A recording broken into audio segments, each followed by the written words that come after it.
அது அந்த கவிதையை முதலாவது கவிதையாக பலதை செய்ய துடிக்கின்றான் என்ற ஒரு கவிதையை எழுதியிருந்தேன்.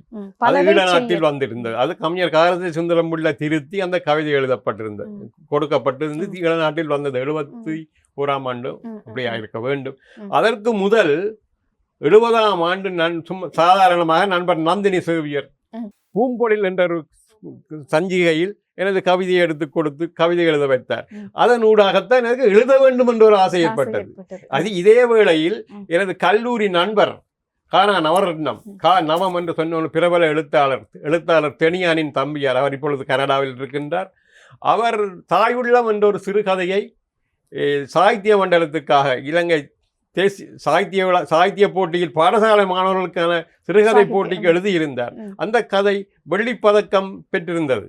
அப்போ அதை பார்த்த பொழுதும் எனக்கு ஒரு ஆசை வந்தது, அடே நாங்களும் பத்திரிகைக்கு எழுத வேணும், சஞ்சிகைகளுக்கு எழுத வேணும் என்று, மகசினுக்கு எழுத வேணும் என்று. அப்பொழுது ஹார்டி கல்லூரி புத்தகத்தில் மகசினியில் அந்த கவிதை சிறுகதை வந்த பொழுது எனக்கு ஆசை பிடித்து தொட்டிக்கொண்டது. ஆகவே நானும் எழுத வேண்டும், வாசிக்க வேண்டும், படிக்க வேண்டும் என்று நிரம்ப ஆசை கொண்டேன். இதுதான் எனக்கு ஆரம்பம்.